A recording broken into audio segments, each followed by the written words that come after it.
La antigua Persia. Indómita, formidable, implacable.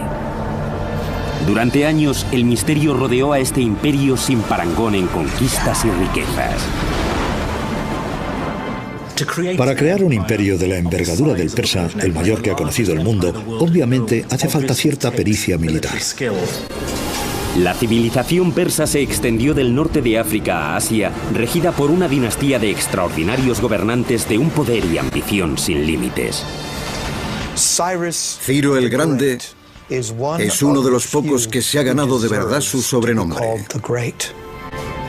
El imperio persa nos ha legado algunas de las proezas de la ingeniería más asombrosas de la historia.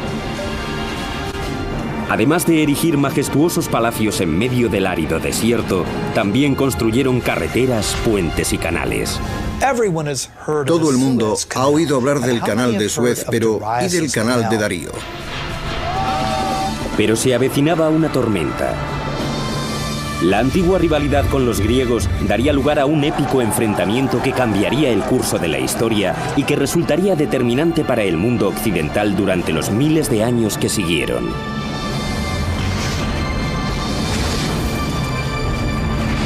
La construcción de un imperio, los persas.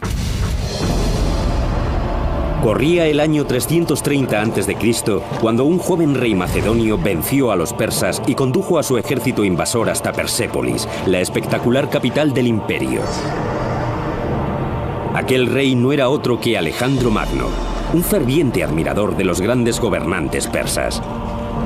A la caída de la tarde, la celebración de la victoria griega degeneró en una algarada de borrachos. Con el alba, Persépolis, la joya del imperio persa, veía cómo los palacios que le habían dado fama en todo el mundo conocido ardían hasta los cimientos. 2500 años después de aquello, estas inmensas torres se yerguen como testamento de las imponentes alturas que llegó a alcanzar este imperio, ahora olvidado. Para mí, Persia es sinónimo de lujo, delicados tapices y bellas alfombras. Bueno, y de Otis, mi gato persa. Pero también pienso en el legendario rey Ciro el Grande, cuya extremada tolerancia religiosa y cultural le llevó a liberar a los judíos de Babilonia para que volvieran a Israel. Hola, soy Peter Weller. Bienvenidos al Imperio Persa. Alrededor de 4000 años antes de Cristo, dos tribus nómadas se empezaron a asentar en una fértil pero abrasadora meseta iraní. Al norte estaban los medos y al sur los persas. Debido al carácter nómada de estas tribus, se interesaron más por la supervivencia que por la conquista. Al abandonar sus costumbres trashumantes, tuvieron que aprender a cultivar esta rica meseta de Irán, pero para ello necesitaban una fuente de agua. Los primeros persas podrían haber sido pasto de la historia de no haber descubierto una fuente de agua, y algo igual de importante, un medio para canalizarla hasta sus cultivos y asentamientos. Lo asombroso de este logro de la ingeniería es que no encontraron ese agua ni en ríos, ni en lagos, ni en el océano, sino en el sitio más improbable, en las rocas. Persia se levantó de la nada. Era un terreno muy escarpado y hostil que exigía inventiva y determinación. Hace 3000 años, los antiguos persas nómadas deambulaban por las adustas planicies iraníes. Para buscar agua había que cubrir largas distancias. Fueron los magi, los hechiceros de las tribus, mitad ingenieros, mitad geólogos, quienes idearon la manera de llevar el agua a los pueblos. Sin más utensilios que unos cinceles, estos hechiceros pusieron los pilares del imperio persa. Y lo hicieron mediante un revolucionario sistema de canales subterráneos de irrigación llamados kanats. Su funcionamiento se servía de la gravedad para aprovechar la topografía natural del terreno que describía una pendiente continuada hasta la cordillera de Al-Borz, en dirección al Golfo Pérsico. Desde la superficie se introducían ejes verticales a partir de los cuales se excavaban túneles horizontales de poca longitud. Alrededor de 1 kilómetro colina arriba se volvía a construir otro eje y así el canal iba avanzando. Podía estar a 20, 30 o 40 kilómetros de distancia, así que requería mucha pericia dar con el lugar de la pendiente en el que el canal conectaba con el acuífero, o incluso las filtraciones del agua subterránea en lo alto de la montaña. El ángulo de las colinas era esencial. una unidad en vertical por cada 100 unidades en horizontal. No podía ser muy empinada porque la base del canal se erosionaría. Pero claro, tampoco tan horizontal como para que el agua no llegara a su destino. 2000 años antes de los legendarios acueductos romanos, los persas ya canalizaban enormes cantidades de agua a grandes distancias en condiciones de gran sequedad sin apenas pérdidas por escapes o por la evaporación. El agua significaba comida, pero la tecnología para localizar agua y trasladarla era como una zanahoria que los persas les habían puesto delante a sus vecinos. En el año 700 a.C., todas las tribus se guiaban por una figura legendaria llamada Aquemenes, el fundador de una gloriosa dinastía, una dinastía que prosperó gracias a un hombre al que me hubiera gustado conocer, Ciro el Grande. Ciro creó y custodió un imperio gracias indudablemente a su astucia militar, pero también era un genio de la política, un gobernante eficiente y benévolo. Los historiadores le consideran un humanista, los judíos un Moshiach, y su propio pueblo le llamaba padre. Incluso los jónicos a los que conquistó le tenían por un legislador justo y un digno mandatario. Ciro el Grande llegó al poder en el año 559 a.C. Era el principio de la dinastía aqueménida. Su reinado cambiaría para siempre el curso de la historia y redefiniría la arquitectura como tal. Si uno piensa en los personajes de la historia que más han influido en nuestro mundo, Ciro el Grande es uno de los pocos que merece entrar en esa categoría. Es uno de los pocos que merece ser llamado el Grande.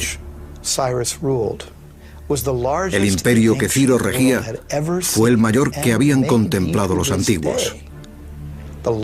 Puede que el mayor de toda la historia.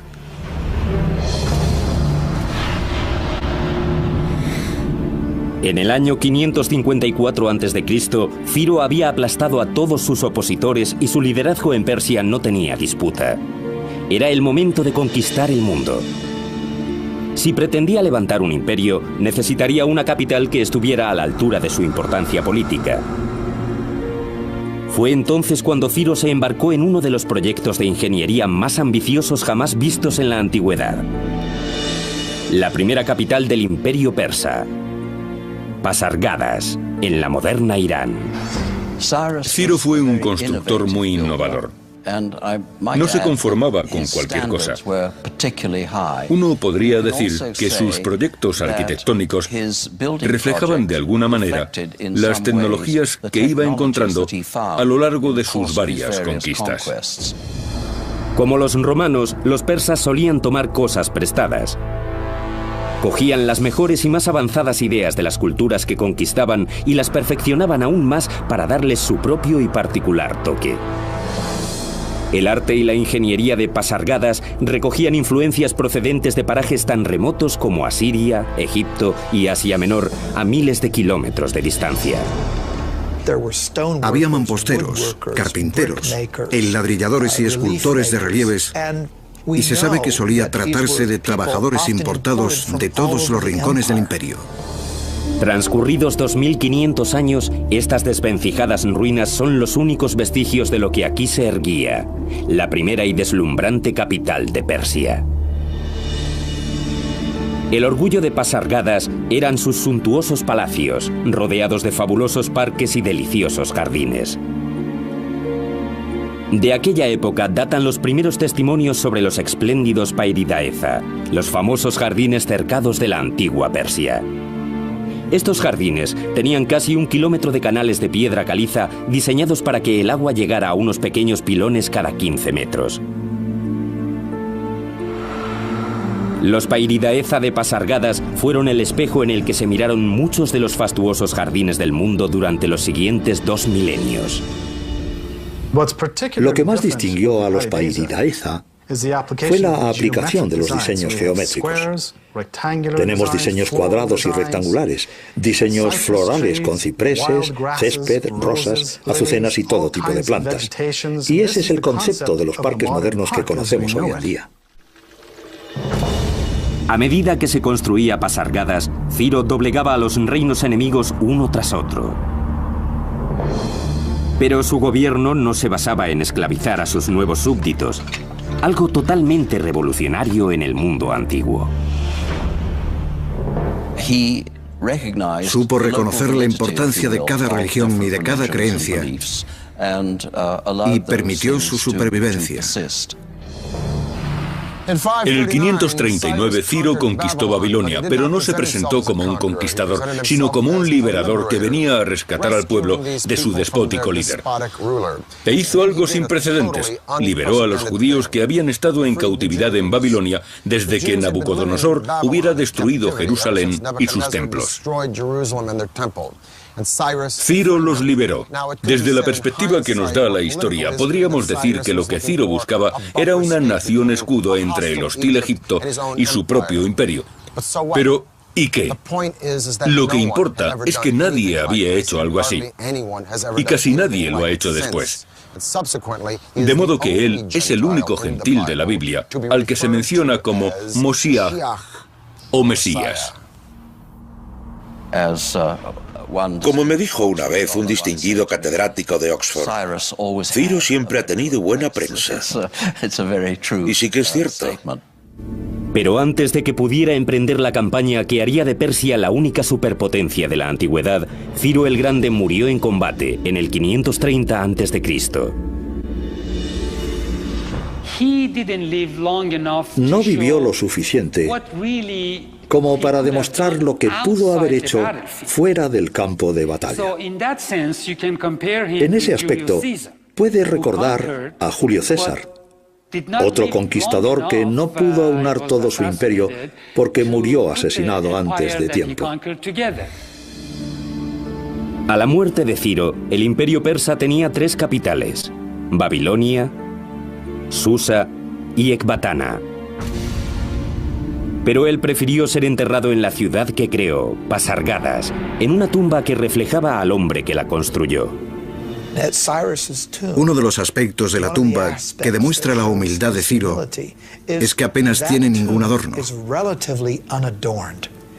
Es muy sencilla y muy elegante. Los arquitectos de Ciro proyectaron la tumba a base de sencillas y pesadas losas rectangulares para cuya colocación tuvieron que recurrir a rampas, poleas y abrazaderas hasta darle a la tumba sus casi 11 metros de altura. La tumba de Ciro es un sencillo y en apariencia humilde monumento para el artífice del mayor imperio que el mundo ha visto hasta la fecha. Y tras 25 siglos se conserva bastante bien.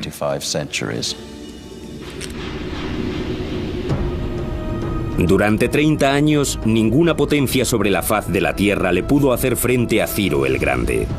La vacante de su trono creaba un vacío de poder que arrastraría al mundo antiguo al mayor de los caos. En el año 530 a.C. moría Ciro el Grande, el arquitecto del mayor imperio que el mundo había conocido. El futuro de Persia pendía de un hilo. En un momento en el que rivales y aspirantes al trono se disputaban el poder, un primo lejano de Ciro, un brillante general, se alzó para asumir el mando. Cuando el ambiente se despejó, el imperio persa quedó firmemente sometido a su liderazgo. Este general, conocido como Darío, se convertiría en el que posiblemente haya sido el más legendario rey persa y uno de los mayores constructores de todos los tiempos. Darío no perdió el tiempo. Comenzó la reconstrucción de Susa, la antigua capital, con colosales palacios ornamentados con mampostería acristalada. La majestuosidad de Susa aún se puede apreciar en la misma Biblia. Cuando los griegos se referían a los palacios persas, solían mencionar a Susa. Cuando en el Antiguo Testamento el libro de Esther alude a los palacios persas, está hablando de Susa. Pero el nuevo rey de Persia quería que la deslumbrante capital fuera toda suya. En el 518 a.C., Darío emprendió uno de los proyectos de ingeniería más ambiciosos de la antigüedad. Situada junto a la moderna ciudad de Shiraz, se la conocería como Persépolis, ciudad persa en griego.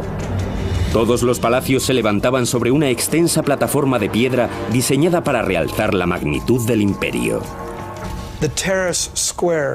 Se excavó un bancal rectangular inmenso de más de 125.000 metros cuadrados. Los ingenieros tuvieron que modificar el paisaje, tuvieron que nivelar parte de la zona y construir un muro de contención.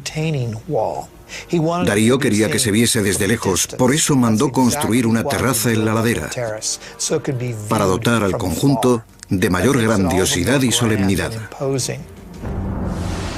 Persépolis fue un desafío colosal para la ingeniería. Sus muros superaban los 18 metros de alto y los 10 de ancho. Y sus enormes salas albergaban columnas de diseños extremadamente elaborados. Se necesitaron miles de arquitectos, artesanos y trabajadores, así como toneladas de materiales que tuvieron que traerse de los 4 confines del imperio. La mayoría de los antiguos imperios se construyeron gracias a la mano de obra de las legiones de esclavos. Pero Darío, al igual que Ciro, prefería remunerar el esfuerzo de construir los palacios y monumentos persas. Todos recibían su paga correspondiente, cada trabajador y cada trabajadora, porque también se contrató a mujeres, y se les pagaba en función de la calidad de su trabajo. No se escatimó en gastos. Persépolis sería el monumento insignia del poder y la gloria del imperio persa. En primer lugar, es importante recordar los orígenes nómadas de los persas. Vivían en tiendas de campaña que recogían, trasladaban y volvían a plantar en otro asentamiento. Lo que vemos en Persépolis es una réplica de esas tiendas de campaña. La apadana no es más que una enorme tienda esculpida en piedra. El suntuoso palacio de recepciones de Darío recibió el nombre de Apadana. Todos esos monumentales pilares de piedra están inspirados en los puntales de madera que sostenían las cubiertas de tela, solo que ahora en lugar de tela había una hermosa madera de cedro. Los orígenes nómadas de los persas influyeron en parte de su arquitectura, pero solo en parte. Los palacios de la ciudad estaban adornados con apliques de oro y plata, lujosos tapices y coloridos adoquines. Las paredes estaban tachonadas con hermosos relieves que describían las visitas de los dignatarios de las tierras conquistadas por los persas. Pero las maravillas arquitectónicas de Persépolis trascendían los muros de la ciudad. El diseño y la construcción de su intricado sistema de alcantarillado fueron algo único hasta entonces. Antes de pavimentar toda la zona, los ingenieros de Darío proyectaron un sistema de alcantarillado lleno de cañerías de desagüe que quedaron tapadas por el pavimento. El agua también se traía por el sistema de canats, pero para el desagüe se utilizaron esas cañerías que se encargaban de los vertidos. Toda aquella red se extendía bajo la superficie para que los visitantes nunca llegaran a verla. Incluso mientras llevaba a cabo sus proyectos de infraestructura más ambiciosos, Darío no dejaba de ampliar los territorios del imperio.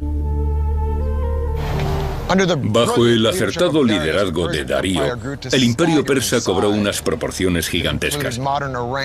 Llegó a abarcar lo que hoy es Irán y Pakistán, parte de Armenia, Afganistán, Turquía, Egipto, Siria, el Líbano, Palestina, Jordania y algunas regiones de Asia Central, hasta el norte de la India. No es cualquier cosa. Para conectar los extremos más alejados del imperio, Darío iba a poner en marcha 2 atrevidos proyectos.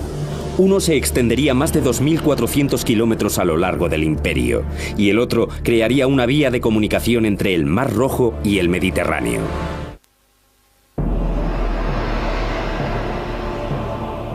Bajo el gobierno de Darío el Grande, el imperio persa creció hasta límites inimaginables. Ahora buscaba consolidar sus territorios y conectar los extremos de su colosal reino. En el año 515 a.C., Darío ordenó a sus ingenieros construir una gigantesca carretera de piedra que surcara todo el imperio, desde África a la India. Esta vía, que se extendería a lo largo de más de 2.400 kilómetros, recibió el nombre de Camino Real. Supuso todo un logro de la ingeniería porque tenía que atravesar montañas, bosques y desiertos. Lo que se hizo fue apelmazar y endurecer la tierra. No tenían asfalto, pero sí que sabían laminar la gravilla y los pequeños guijarros. Las carreteras de piedra son esenciales en los terrenos en los que el nivel freático puede ser alto. Para que el barro no impida el avance a pie o a caballo, hay que elevar el nivel del suelo. Eso significa extender primero algún tipo de superficie que o bien absorba las aguas subterráneas o impida que esas aguas desplacen la carretera. El Camino Real estaba jalonado por 111 posadas y estaciones de descanso ubicadas cada 29 kilómetros en las que los viajeros podían comer, dormir y cambiar de montura. Para garantizar la seguridad había vigilantes apostados a lo largo de todo el recorrido. Ahora voy a hablar con mi amigo el Dr. Joy Llewellyn-Jones de la Universidad de Edimburgo. Profesor, tengo curiosidad, ¿de verdad era seguro? En lo sustancial, sí. Creo que Darío consiguió algo increíble. Desde donde estamos, desde Turquía, podemos tomar una ruta directa hasta el centro de Irán. ¿Cuánto se tardaba? Pues si iban a caballo, de refugio en refugio, cambiando de montura cada 25 kilómetros, calculo que podrían llegar en cuestión de 6 o 7 días. ¿6 o 7 días? ¿Y llevaban el correo por esta carretera? Por supuesto, y también era una ruta comercial. Ya te puedes imaginar el tremendo adelanto que supuso porque acortaba mucho territorio. No era un simple camino, atravesaba ríos como por ejemplo el Tigris y... En barco. En barco. Hay tramos que serpentean montañas y otros que bordean ríos, terrenos de todo tipo. Aunque no había sistemas de drenaje, no era tan avanzado como las calzadas romanas de épocas posteriores. Así que no tenían alcantarillas. No, nada de eso. Tendrían unos 6 metros de ancho y una base de gravilla, lo que favorecía el tránsito de los caballos y los carruajes. La idea era cubrir la distancia en el menor tiempo posible. Lloyd, ha sido un placer hablar contigo. Gracias por iluminarnos con tus conocimientos. Sin embargo, a Darío todavía le quedaba tierra por conquistar. Había una región que escapaba a su control, las vastas extensiones del norte de África, y estaba decidido a abrirse camino hacia ellas. Encargó a sus arquitectos proyectar un enorme canal que uniera el Mediterráneo y el Mar Rojo. Todo el mundo ha oído hablar del canal de Suez, pero ¿y del canal de Darío? Lo que él hizo fue construir un canal de este a oeste de 210 kilómetros de longitud. Con los conocimientos hidrológicos de la época, los ingenieros de Darío utilizaron herramientas de bronce y hierro con las que primero excavaron el canal y luego apartaron la arena y levantaron paredes de piedra para facilitar la navegación. Incluso con una ingente mano de obra de canteros y constructores egipcios, se tardaron 7 años en construir la canalización de más de 210 kilómetros. Algunos tramos del canal situados entre el Nilo y el Mar Rojo no eran propiamente un canal, sino un camino de piedra sobre el que se tenían que arrastrar los barcos hasta llegar a otro tramo de mayor profundidad, donde pudieran volver a ponerse a flote. Darío decía: yo, Darío, rey de reyes, conquistador de Egipto, construí este canal. Creó una ruta comercial entre el Mar Rojo y el Nilo. Según sus palabras, los barcos tenían que atravesar mi canal. En el año 500 a.C., Persia era sin duda el mayor imperio que el mundo había contemplado, superando en envergadura y riquezas al mismísimo Imperio Romano en todo su apogeo 4 siglos más tarde. Persia era invencible, y sus ansias de conquista comenzaban a hacer temblar a una potencia emergente al otro lado del Mediterráneo, las ciudades-estado de Grecia. Vamos a ponernos en situación. Esa masa de agua es el Mar Negro, y este pequeño recodo es el estrecho del Bósforo, que conecta el Mar Negro con el Mediterráneo. Así que desde aquí, desde Asia o Asia Menor, puedo ver allí mismo el continente europeo. En el año 494 a.C., Darío logró sofocar una revuelta en una serie de ciudades de la costa de Turquía, una revuelta alentada por Atenas. Así pues, Darío quería darle una lección a Atenas. Iba a marchar sobre Grecia con intención de atacar aquella ciudad. Pero ¿cómo lo haría? Tenía que cruzar el mar. Así que levantó un pontón, un puente de barcos, y los alineó de extremo a extremo. Según Heródoto, formó un ejército de 70.000 hombres a lo ancho del mar para atacar Grecia. Impresionante. Los ingenieros persas lograron unir ambos lados del Bósforo hundiendo barcos de extremo a extremo para asegurar unos cimientos. A continuación construyeron un camino por encima que conectaba Asia con Europa. Probablemente se tratara de un entramado de tablones bajo el cual se extendió arena prensada, quizá para mantener seca la madera y reforzar la estabilidad del camino. Para impedir que las embarcaciones se tambaleasen, tuvieron que usar un sistema de anclaje de un peso determinado, pues si era excesivo, los barcos podrían inclinarse demasiado y sufrir daños. El que los tablones se mantuvieran intactos, a pesar no solo del peso de todo el ejército que los cruzaba, sino también del oleaje del Bósforo, fue toda una maravilla de la ingeniería anterior a los ordenadores. A finales de agosto del 490 a.C., Darío ya estaba en suelo griego y se había hecho con Macedonia. Su siguiente paso sería vérselas con el general griego Temístocles y con el ejército conjunto de Atenas y Corintio en la famosa batalla de Maratón. Los efectivos del formidable ejército persa rondaban los 60, 140 o 250.000, depende de las fuentes históricas. Superaban a los griegos en 10-1. Su único recurso era mandar refuerzos y encargaron al legendario corredor Filipides para que pusiera rumbo a Esparta. Filipides cubrió una distancia de 225 kilómetros en 2 días y dio nombre a la famosa prueba de la maratón. Los dos ejércitos se vieron las caras en una vasta y abierta meseta. Si se enfrentaban frontalmente, el gigantesco destacamento persa haría trizas a los griegos, mucho menos numerosos. Fue el comienzo de las guerras médicas. Un reducido pelotón griego atacó a los persas de frente. No tenían nada que hacer. Pero el resto de las fuerzas griegas se desplegaron en 2 frentes y atacaron a los persas por los flancos. Inmersos en una sangrienta matanza, los persas sufrieron cuantiosas pérdidas y acabaron retirándose. Para los griegos fue una gran victoria. Para los persas, un mero tropiezo en su camino hacia la dominación del mundo.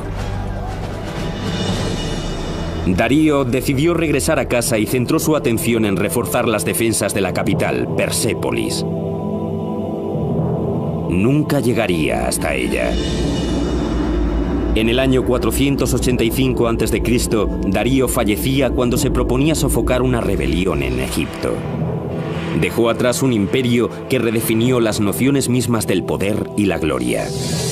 Además, impidió que se repitiera el caos que siguió a la muerte de Ciro, nombrando sucesor a su propio hijo, Jerjes. Con precedentes como Ciro el innovador y Darío el expansionista, Jerjes no lo tenía nada fácil. Sin embargo, llevaba toda su vida esperando subir al trono. Entre sus primeras hazañas, sofocó una rebelión en Babilonia y otra en Egipto. Y después fue a por Grecia.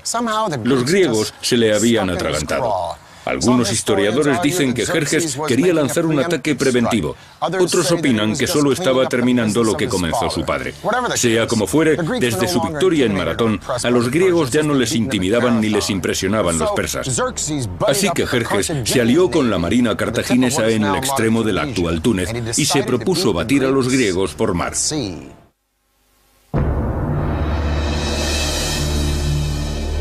En el año 480 a.C., el imperio persa estaba en su apogeo, extenso, todopoderoso e inmensamente rico. Habían pasado 10 años desde la derrota de Darío el Grande a manos de los griegos en Maratón. Su hijo, Jerjes, es ahora el monarca absoluto de la dinastía aqueménida del imperio persa. Y quiere venganza. Grecia, que aún está surgiendo como fuerza militar, está formada por una coalición de ciudades-estado muy distintas entre sí, que van desde las democracias hasta las dictaduras. Solo les une un credo común: su odio hacia Persia. El mundo antiguo está a punto de presenciar la Segunda Guerra Médica. De su resultado dependerá el futuro del mundo moderno.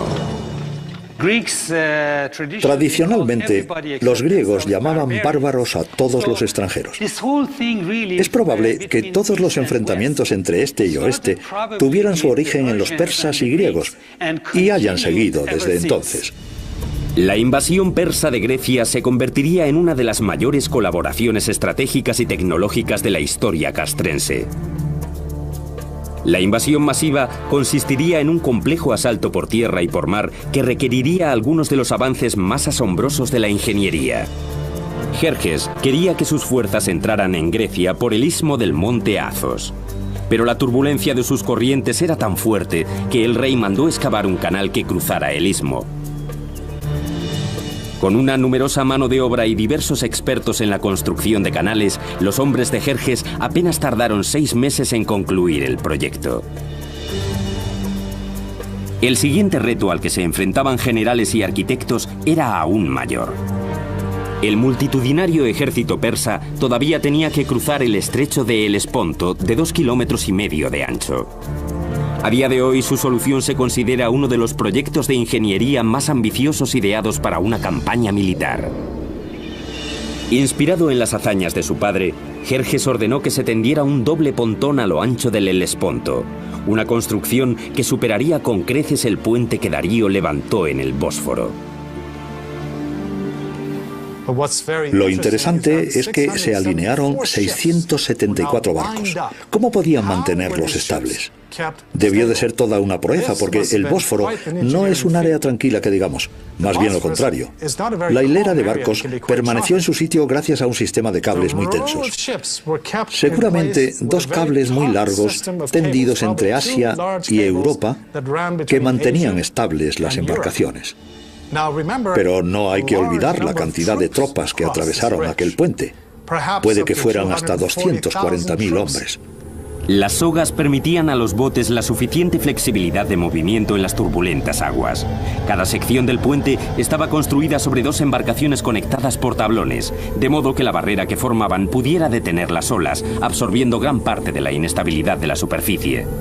A continuación, los ingenieros persas construyeron una plataforma que cubría todos los barcos y encima de todo aquello, la calzada. Con cada tablón de madera se iba armando una autopista que cruzaba el Helesponto, una autopista hecha de barcos de guerra. No olvidemos que estamos hablando de decenas de miles de soldados de caballería y algunos iban con armadura, lo que aumentaba aún más su peso. Lo increíble fue que los barcos se mantuvieran estables para que Jerjes cruzara hasta Europa con sus hombres y volviera a Asia cuando lo necesitara. Durante un breve periodo, los 2 continentes fueron uno. Al cabo de 10 días, una vez concluido el puente, Jerjes avanzó hacia Europa. Un ejército entero cruzó con todo el peso de sus aparejos y de sus monturas, y los tablones aguantaron. Ni el peso del ejército ni la rudeza de las aguas del Bósforo pudieron quebrar esas tablas. La estrategia de Jerjes era sencilla: apabullar a los griegos por tierra y por mar con su superioridad numérica. Esta vez los ejércitos griegos también tenían al mando al legendario general Temístocles. Sabía que no podría derrotar a Jerjes por tierra, de modo que diseñó un plan para tenderles una trampa a los navíos persas. En agosto del año 480 a.C., los 2 ejércitos se vieron las caras en un punto elegido por los griegos, las Termópilas, un paso montañoso tan estrecho que por él no cabía más que una cuadriga. Durante días, el numerosísimo ejército persa se quedó atascado en el peor lado de aquel paso, tal y como habían planeado los griegos. Entretanto, sin que los persas se percataran, Temístocles abandonó el campo de batalla con la mayoría de su ejército, dejando un señuelo de 6.000 soldados espartanos. Como le había ocurrido a su padre, Jerjes estaba a punto de lanzarse de cabeza a una trampa griega. Cuando por fin lograron atravesar el estrecho paso, los persas se deshicieron con facilidad de los escasos soldados espartanos que Temístocles había dejado como cebo y marcharon hacia Atenas. Pero cuando Jerjes llegó a la ciudad, Atenas estaba desierta. Jerjes sospechaba que le habían engañado. Haría pagar por ello a los atenienses. Durante generaciones, los reyes persas habían hecho gala de una gran tolerancia hacia los pueblos que conquistaban. Esta vez no iba a ser así. En un desacostumbrado arrebato, Jerjes prendió fuego a Atenas. Algo de lo que el rey persa se arrepintió enseguida. A la mañana siguiente ordenó reconstruir la ciudad. Pero ya era tarde, el daño estaba hecho. Este arranque de rabia se volvería contra Persia casi 200 años más tarde, pero la guerra aún no había terminado.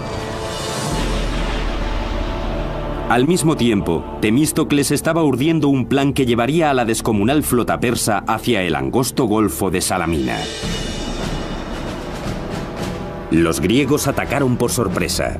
Los buques persas quedaron atrapados en un embotellamiento naval. La estrechez del golfo les impedía cualquier maniobra, mientras los griegos usaban sus pesados trirremes como arietes para hundir a sus enemigos. Fue una victoria decisiva para los griegos. Jerjes regresó a casa derrotado. El rey del imperio persa ya no era invencible. Hubo una nota positiva en la derrota persa en la batalla de Salamina que le salvó del oprobio. Una mujer llamada Artemisa, la única capitana de la flota persa, engañó a los griegos hundiendo uno de los barcos persas y escapando en medio de la confusión. Su capacidad de supervivencia impresionó tanto a Jerjes que al parecer llegó a decir que sus hombres se estaban convirtiendo en mujeres y sus mujeres en hombres.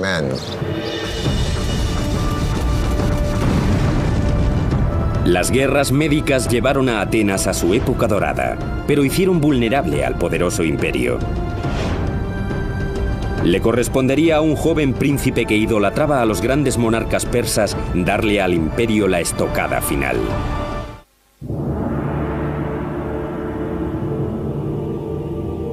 En el año 480 a.C., tras la derrota a manos de los griegos en la batalla naval de las Termópilas, el aura de invencibilidad que rodeaba al imperio había desaparecido. Pero los persas aún tenían por delante días de gloria. En el año 465 a.C. moría el rey Jerjes I. Jerjes legó el imperio a su hijo Artajerjes, quien se impuso la misión de devolver a Persia a su época dorada. Para empezar, se propuso retomar un proyecto iniciado por su abuelo Darío. 4 décadas después de la primera piedra, Persépolis, la majestuosa capital, aún estaba a medio construir. Así pues, Artajerjes supervisaría uno de los últimos superproyectos del imperio persa. Hoy en día se la conoce como la imponente Sala de las 100 columnas. Sabemos que el perímetro de la sala era de 60 por 60 metros, un cuadrado casi perfecto. Lo llamativo de las columnas de Persépolis es que cuando uno mira todo el fuste, que puede llegar a tener hasta 30 o 40 metros, no hay ni una sola pieza fuera de su sitio. Forma una vertical perfecta. Trabajaban con lo que nos pueden parecer herramientas primitivas, mazos de piedra y cinceles de bronce, nada más. Pero la acanaladura de las columnas de Persépolis es de una precisión tal que en ella tuvieron que trabajar maestros artesanos. Se construyeron a base de tambores, 7 u 8 tambores apilados. Se montaba un andamiaje en torno a la columna y con una grúa de madera colocaban cada tambor en su sitio. Cualquier rey o gobernador de visita, o cualquiera que entrara en aquella sala, se quedaría impresionado ante la vastedad del bosque de columnas que se extendían casi hasta donde alcanzaba la vista. Una proeza increíble. En todo el imperio, los persas seguían produciendo algunos de los hitos arquitectónicos más extraordinarios de la antigüedad. En el año 353 a.C., la esposa de un gobernador local comenzó a trabajar en una fastuosa tumba para su marido moribundo. Su tributo sería un prodigio de la arquitectura. Se convertiría en una de las 7 maravillas del mundo antiguo: el mausoleo de Halicarnaso. Este monumento de mármol superaría los 40 metros de altura y albergaría un fabuloso patio en su interior. El techo rectangular formaba una pirámide escalonada, una suerte de escalera hacia el cielo.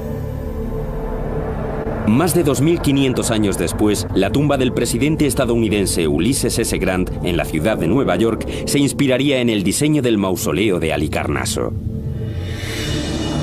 En el siglo IV a.C., la arquitectura persa seguía siendo la más refinada del mundo. Sin embargo, bajo las imponentes columnas y los suntuosos palacios, los mismos cimientos del imperio se estaban viniendo abajo. Y sus enemigos estaban al acecho. Cuando Atenas apoyó una rebelión en Egipto y los griegos ocuparon la capital, Menfis, Artajerjes tuvo que abandonar Persépolis y sus proyectos para librar una contienda y expulsar a los griegos de Menfis y recuperar Egipto. Sería la última gran victoria del Imperio persa, ya que en el 424 a.C., la muerte de Artajerjes dejaría un vacío de poder y pondría fin a 8 décadas de desorganización e interminables luchas intestinas. Mientras el Imperio persa estaba inmerso en conflictos internos y escándalos de corrupción, un joven príncipe macedonio estudiaba a Heródoto y leía los relatos sobre el legendario héroe persa Ciro el Grande. Este príncipe macedonio también sería un conquistador. Se llamaba Alejandro. En el 336 a.C., un pariente lejano de Artajerjes subió al poder bajo un nombre propio de reyes, Darío III. Pasaría a la historia como el rey que perdió un imperio. Durante los siguientes 4 años, Alejandro y Darío III se verían las caras en una serie de feroces batallas en las que el ejército de Darío iría retrasando posiciones hasta sus dominios. En el año 330, Alejandro estaba a las puertas de la joya del imperio persa, Persépolis. Alejandro adoptó la filosofía de los persas en cuanto a los pueblos derrotados. Sus hombres tenían prohibido el pillaje y el saqueo en tierras conquistadas, pero ¿cómo domar a tantos soldados tras una victoria sobre el mayor imperio del planeta? Quizá los soldados se impacientaron o tenían ganas de venganza, o puede que se acordaran de las historias del incendio de Atenas a manos de los persas. El caso es que en Persépolis se desahogaron. Las desmedidas celebraciones tras la victoria degeneraron en el pillaje de los tesoros y en uno de los incendios provocados más lamentables de la historia. Persépolis estalló en llamas. Alejandro no era de los que arrasaban con todo. Lo más seguro es que Persépolis acabara incendiada como un gesto simbólico, no como un gesto destructivo. Debía de haber ropajes maravillosos y muchas telas por todas partes, y el fuego pudo haberse prendido tanto por accidente como a propósito. Pero si de verdad quería parecerse a los reyes aquénidos, lo último que debería haber hecho es destruir Persépolis. Pero en esa época no había bomberos, y una vez que las llamas se prendieron, el incendio fue horrible, dejó su rastro en toda la ciudad. Darío III, que había escapado a ese ataque, fue finalmente asesinado en el verano del año 330 por sus propios aliados. El último de los reyes aqueménidos había muerto. Alejandro le proporcionó a Darío un majestuoso funeral. Más tarde incluso se casaría con su hija y se presentaría a sí mismo como uno de los reyes persas, dándole su capítulo final a la historia de un imperio que se había extendido por 3 continentes durante más de 2700 años.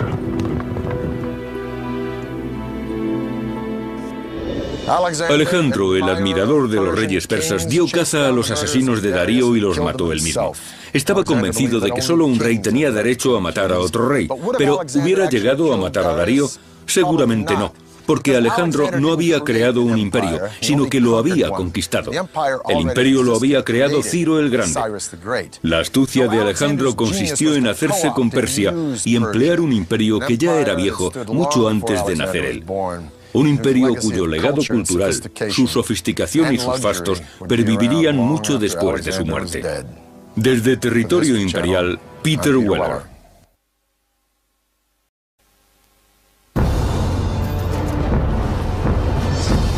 La antigua Persia. Indómita, formidable, implacable. Durante años, el misterio rodeó a este imperio sin parangón en conquistas y riquezas. Para crear un imperio de la envergadura del persa, el mayor que ha conocido el mundo, obviamente hace falta cierta pericia militar. La civilización persa se extendió del norte de África a Asia, regida por una dinastía de extraordinarios gobernantes de un poder y ambición sin límites. Ciro el Grande es uno de los pocos que se ha ganado de verdad su sobrenombre. El imperio persa nos ha legado algunas de las proezas de la ingeniería más asombrosas de la historia. Además de erigir majestuosos palacios en medio del árido desierto, también construyeron carreteras, puentes y canales.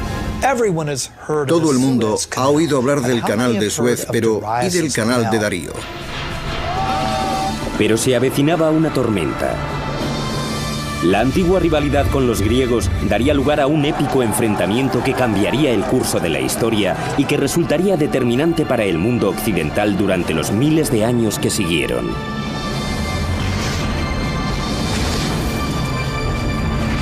La construcción de un imperio, los persas. Los primeros persas podrían haber sido pasto de la historia de no haber descubierto una fuente de agua y algo igual de importante, un medio para canalizarla hasta sus cultivos y asentamientos. Lo asombroso de este logro de la ingeniería es que no encontraron ese agua ni en ríos, ni en lagos, ni en el océano, sino en el sitio más improbable, en las rocas. Persia se levantó de la nada. Era un terreno muy escarpado y hostil que exigía inventiva y determinación. Hace 3000 años, los antiguos persas nómadas deambulaban por las adustas planicies iraníes. Para buscar agua había que cubrir largas distancias. Fueron los magi, los hechiceros de las tribus, mitad ingenieros, mitad geólogos, quienes idearon la manera de llevar el agua a los pueblos. Sin más utensilios que unos cinceles, estos hechiceros pusieron los pilares del imperio persa. Y lo hicieron mediante un revolucionario sistema de canales subterráneos de irrigación llamados kanats.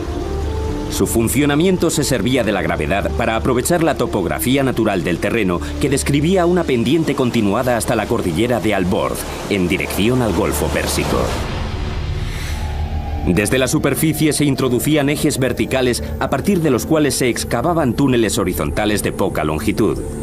Alrededor de 1 kilómetro colina arriba se volvía a construir otro eje y así el canal iba avanzando. Podía estar a 20, 30 o 40 kilómetros de distancia, así que requería mucha pericia dar con el lugar de la pendiente en el que el canal conectaba con el acuífero, o incluso las filtraciones del agua subterránea en lo alto de la montaña. El ángulo de las colinas era esencial. Una unidad en vertical por cada 100 unidades en horizontal. No podía ser muy empinada porque la base del canal se erosionaría. Pero claro, tampoco tan horizontal como para que el agua no llegara a su destino. 2000 años antes de los legendarios acueductos romanos, los persas ya canalizaban enormes cantidades de agua a grandes distancias en condiciones de gran sequedad sin apenas pérdidas por escapes o por la evaporación. El agua significaba comida, pero la tecnología para localizar agua y trasladarla era como una zanahoria que los persas les habían puesto delante a sus vecinos. En el año 700 a.C., todas las tribus se guiaban por una figura legendaria llamada Aquemenes, el fundador de una gloriosa dinastía, una dinastía que prosperó gracias a un hombre al que me hubiera gustado conocer, Ciro el Grande. Ciro creó y custodió un imperio gracias indudablemente a su astucia militar, pero también era un genio de la política, un gobernante eficiente y benévolo. Los historiadores le consideran un humanista, los judíos un Moshiach, y su propio pueblo le llamaba padre. Incluso los jónicos a los que conquistó le tenían por un legislador justo y un dictador. Corría el año 330 a.C. cuando un joven rey macedonio venció a los persas y condujo a su ejército invasor hasta Persépolis, la espectacular capital del imperio. Aquel rey no era otro que Alejandro Magno, un ferviente admirador de los grandes gobernantes persas. A la caída de la tarde, la celebración de la victoria griega degeneró en una algarada de borrachos. Con el alba, Persépolis, la joya del imperio persa, veía cómo los palacios que le habían dado fama en todo el mundo conocido ardían hasta los cimientos. 2500 años después de aquello, estas inmensas torres se yerguen como testamento de las imponentes alturas que llegó a alcanzar este imperio, ahora olvidado. Para mí, Persia es sinónimo de lujo, delicados tapices y bellas alfombras. Bueno, y de Otis, mi gato persa. Pero también pienso en el legendario rey Ciro el Grande, cuya extremada tolerancia religiosa y cultural le llevó a liberar a los judíos de Babilonia para que volvieran a Israel. Hola, soy Peter Weller. Bienvenidos al Imperio Persa. Alrededor de 4000 años antes de Cristo, dos tribus nómadas se empezaron a asentar en una fértil pero abrasadora meseta iraní. Al norte estaban los medos y al sur los persas. Debido al carácter nómada de estas tribus, se interesaron más por la supervivencia que por la conquista. Al abandonar sus costumbres trashumantes, tuvieron que aprender a cultivar esta rica meseta de Irán, pero para ello necesitaban una fuente de agua. No mandatario. Ciro el Grande llegó al poder en el año 559 a.C. Era el principio de la dinastía aqueménida. Su reinado cambiaría para siempre el curso de la historia y redefiniría la arquitectura como tal. Si uno piensa en los personajes de la historia que más han influido en nuestro mundo, Ciro el Grande es uno de los pocos que merece entrar en esa categoría. Es uno de los pocos que merece ser llamado el Grande. El imperio que Ciro regía fue el mayor que habían contemplado los antiguos. Puede que el mayor de toda la historia.